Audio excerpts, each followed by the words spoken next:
So now we have Rob Hickingbotham, and he's from Monash, and will be talking to us about odd colorings, conflict-free colorings, and strong coloring numbers.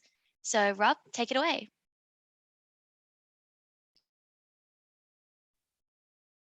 Rob, you're on mute. Yes, the classic mute. But yes, very excited to be here and to talk about these new types of colorings. This topic of odd coloring and conflict-free coloring was only introduced December of last year, and there's been lots of different results, a lot of great questions out there to explore. So what do we mean by coloring? Reem did a great job in talking about coloring before. And so in a coloring, we're assigning colors to vertices. So here's two graphs that we've colored. We got a grid on the left, and then we got the complete graph on 4 vertices on the right. Now, the main type of coloring that's been studied in the literature is called proper coloring. And so the condition for a proper coloring is that for every edge in the graph, the two endpoints of the edge receive different colors. So for the grid, it's colored with black and red. And if you look at an edge in that graph, it's going to have black on one side, red on the other side. For the graph on the right, it's colored with 4 colors. And then for every edge, they're going to be different colors on each side. And so the goal in coloring is to use the least amount of colors. And so we call that the chromatic number of a graph. The chromatic number of a graph is the minimum colors needed to give a proper coloring of that graph. And so the grid has chromatic number equal to 2. It is a bipartite graph. The graph on the right has chromatic number equal to 4. And we can also talk about the chromatic number of a class of graphs. So most of you will probably be familiar with the 4-color theorem, which says for planar graphs, they have the chromatic number of the class of all planar graphs is 4. So proper coloring has been studied for hundreds of years. Let's talk about something a bit more recent, and that's odd colorings. So odd coloring is this recent variant of graph coloring that was only introduced December last year. So what is an odd coloring? So it's a proper coloring, but we add another condition to it. So I think the best way to see this condition is with a picture. So we have a coloring of our graph, and we consider a vertex V of that graph, and we look at the colors assigned to the neighborhood of that vertex. And so what we require is that one of the colors assigned to the neighborhood appears an odd number of times. So here on the left, we have red. It appears 1, 2, 3 times. That's an odd number of times. And so we're happy. We need that to occur for every single vertex. And so we can talk about the odd chromatic number of a graph. And so our goal is to minimize the number of colors needed in an odd coloring. So as a simple exercise, let's color the 5 cycle. Let's try and do an odd coloring. So for the first vertex, we can do whatever we want, and let's give it red.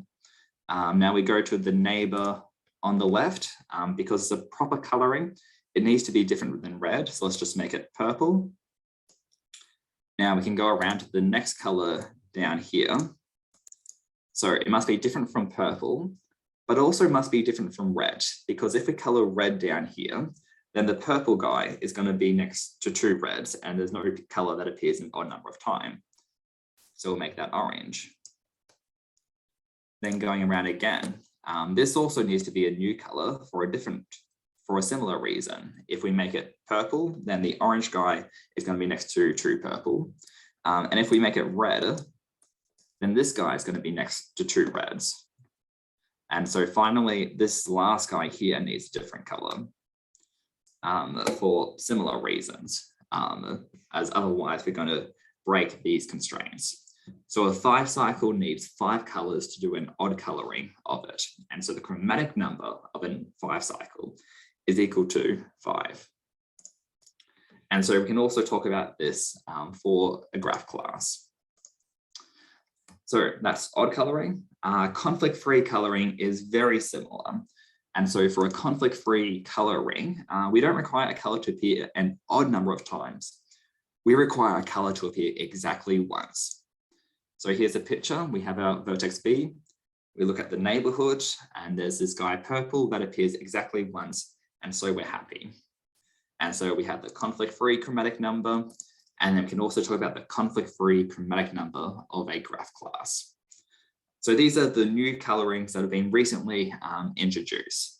Now, why do people care about these? Well, there is some real-world application out there to frequency assignment problems. So you can use these type of colorings to model the problem of assigning, let's say, different television stations to different frequency assignments, so that there isn't clashing occurring with the different channels and getting interference occurring.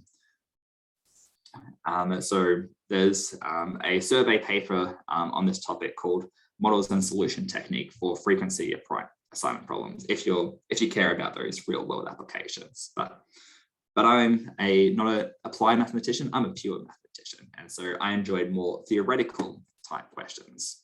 So we have these new graph parameters. What type of pure maths questions can we explore with them?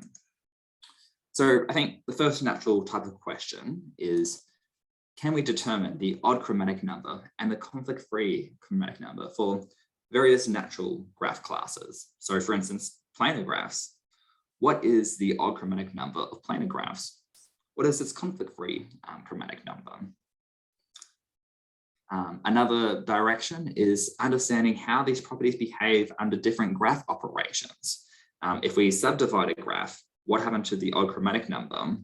If we take the product of two graphs, what happens to the conflict-free chromatic number?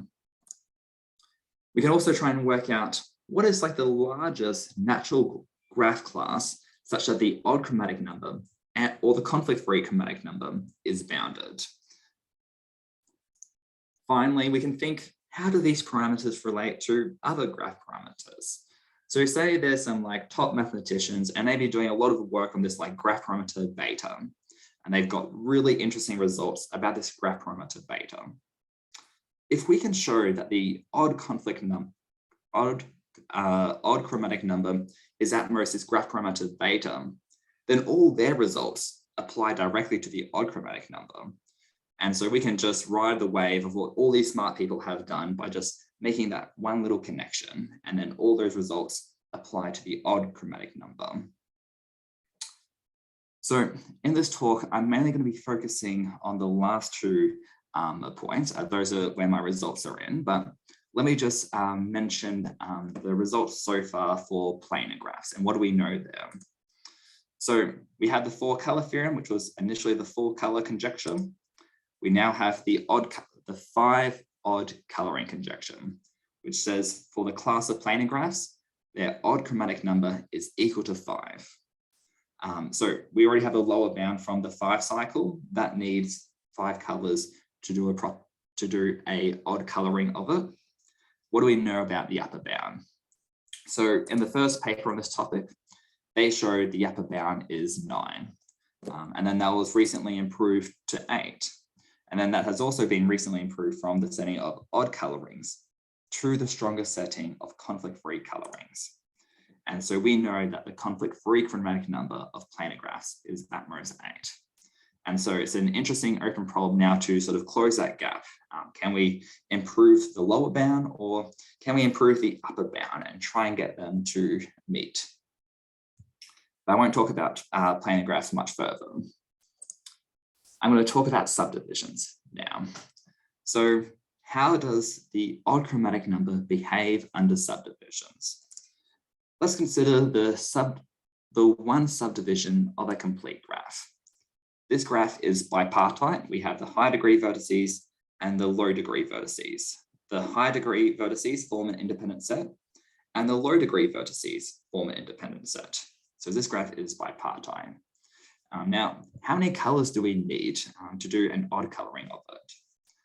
Let's say 2 high degree vertices receive the same color.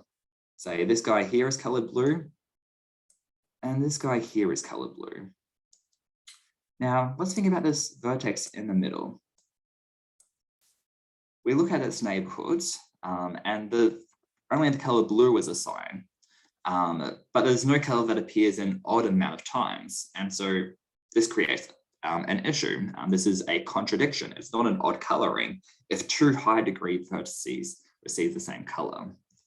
And so for this graph, it needs at least 5 colors for all the high degree vertices. And so what this says is that the class of one subdivided graphs, we know it has chromatic number equals to 2. It also has degeneracy equals to 2. Reem defined that in the previous talk. But it has unbounded odd chromatic number and unbounded conflict-free chromatic number. So this tells us that we can't bound the odd chromatic number by the normal chromatic number of a graph. So this is some of the negative results, but what is something positive that we can say? So what did I prove? I proved that if we have a graph class that has bounded expansion, then it has bounded conflict-free chromatic number and bounded odd chromatic number. Great, you're thinking, what does this even mean? We haven't even heard this definition of bounded expansion. So I'm going to get to defining bounded expansion, but let me give some intuition as to what do we mean by bounded expansion. So the idea of bounded expansion is a robust notion as to when a class of graphs is sparse. And there's many different definitions out there, all equivalent, and they really capture when a class of graphs is sparse. And so a sparse graph class has a lot of nice properties. And so there's a lot of graph classes out there that are very natural that have bounded expansion. So let me just mention a couple. So planar graphs is a classic example of a class of graphs with bounded expansion. The class of all graphs with bounded maximum degree, they also have bounded expansion. Proper minor closed classes, if you exclude some graph as a minor, you also have bounded expansion. K-planar graphs have bounded expansion. So these are graphs you can draw on a piece of paper so that every edge is involved in at most K crossings. And there's also another similar class called K-gap planar graphs.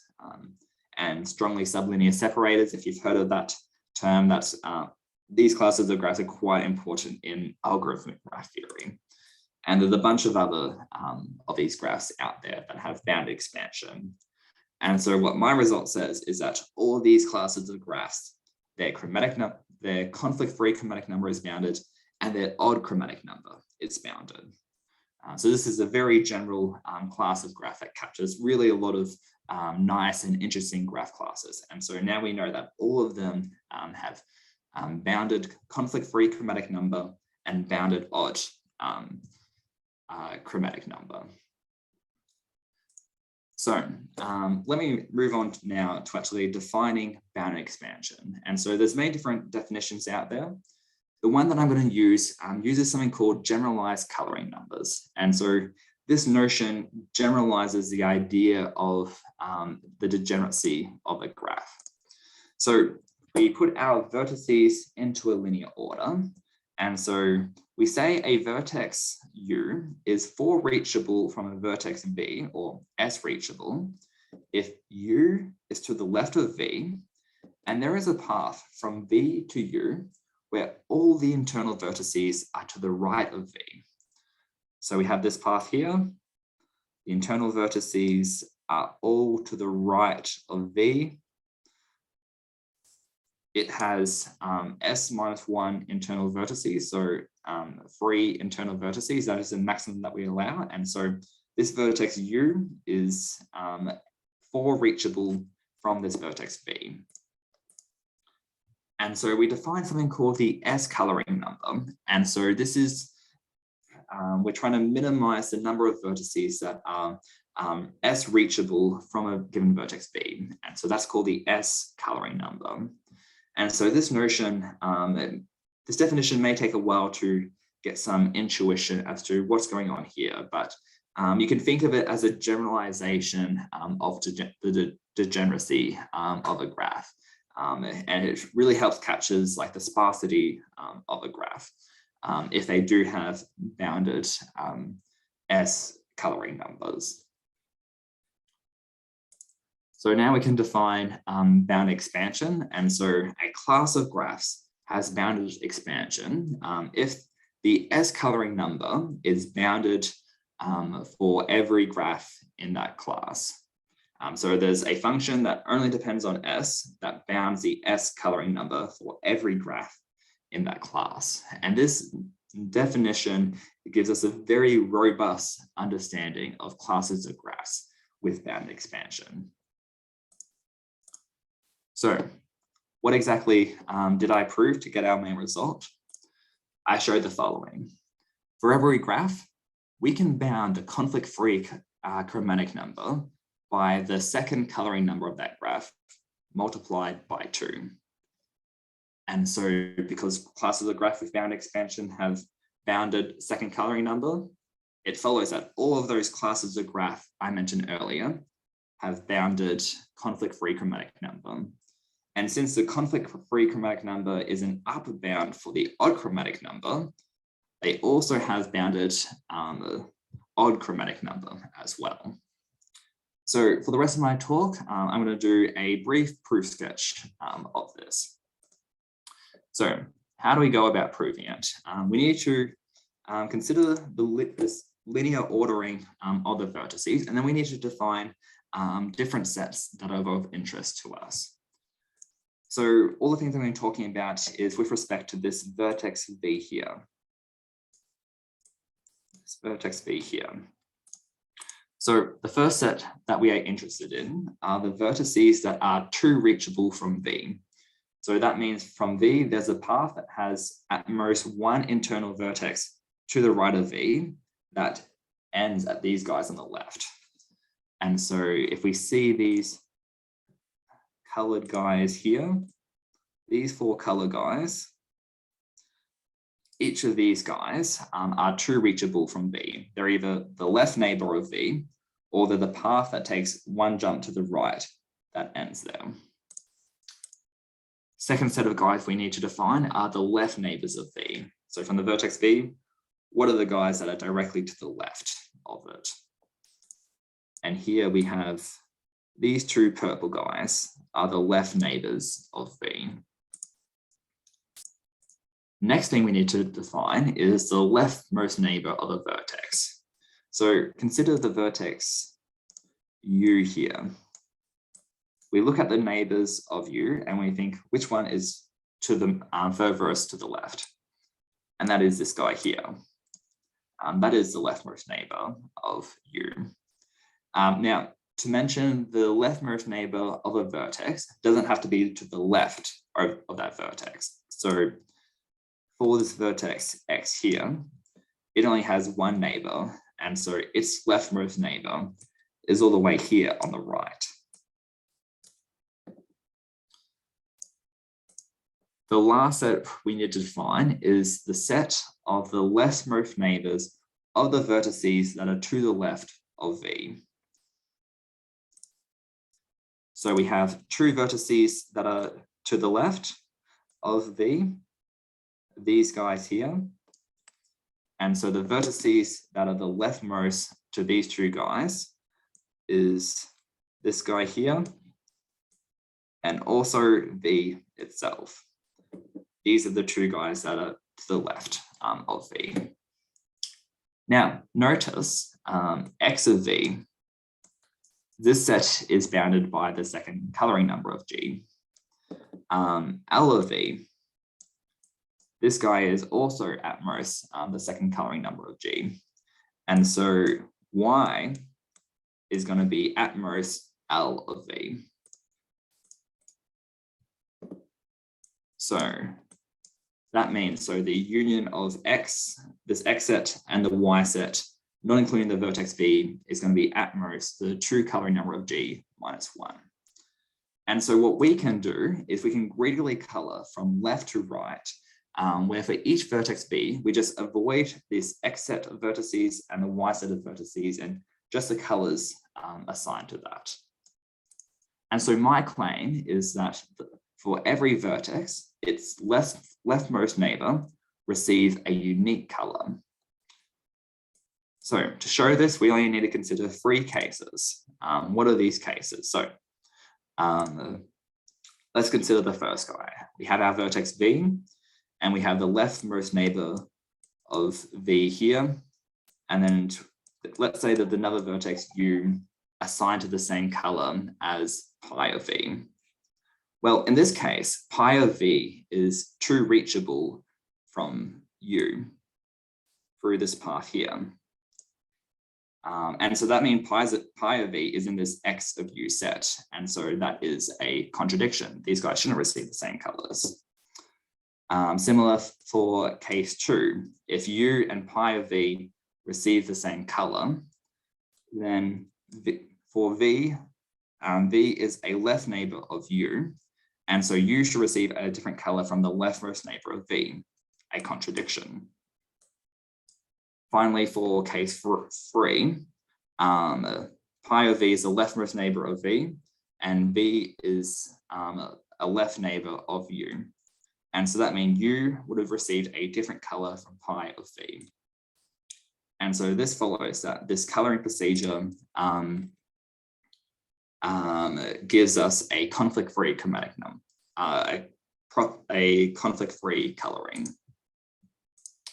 So we are done. That concludes my talk. Thank you all for listening. Are there any questions? Cool, thank you, Rob. If you have any questions, feel free to pop them in the chat or just unmute yourself. I do have a question. So I think earlier when you were talking about odd chromatic number, you mentioned that all the one subdivisions are unbounded. So can you flick to that slide? Yeah. The class of one subdivision. Class of one subdivisions, the conflict-free chromatic number and the odd chromatic number are unbounded. And you did mention that these are a form of bipartite graphs. Could we possibly extend this result to all bipartite graphs, or does it fall apart somewhere? In terms of saying that all bipartite graphs have unbounded conflict-free chromatic number, yeah, that directly follows from this because the class of one subdivision is a subset of the class of bipartite graphs. And so if you have a lower bound result, that lower bound will lift up to bipartite graphs. Cool. So yes, the main thing though that wouldn't follow through is the degeneracy of the bipartite graphs, as they have unbounded degeneracy. Okay, cool, that makes sense. And your result on the next slide, if G is bounded expansion, then the conflict-free chromatic number is bounded. Would the converse hold? No, not exactly. So one example is the complete bipartite graph. That graph has a conflict-free chromatic number of 4, I believe. So just a quick sketch.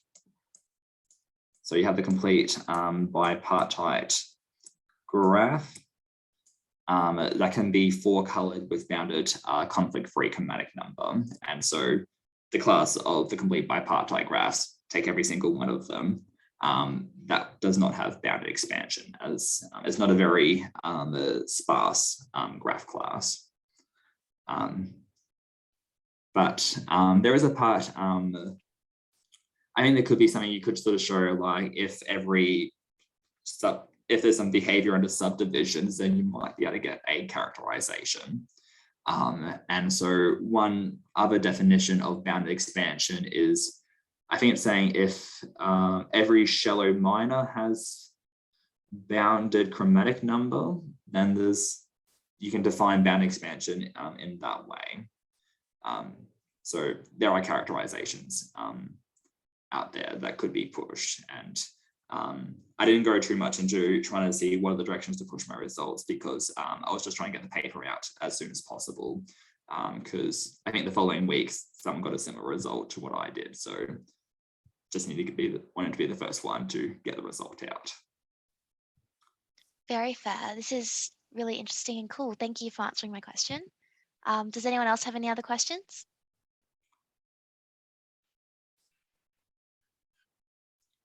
One other comment that I wasn't going to mention, but in light of Reem's talk before, is the proof that I presented at the end also holds in the setting of list colorings. And so you can show that for the list odd chromatic number, that is also bounded for the classes for graph with bound expansion and the list conflict-free chromatic number.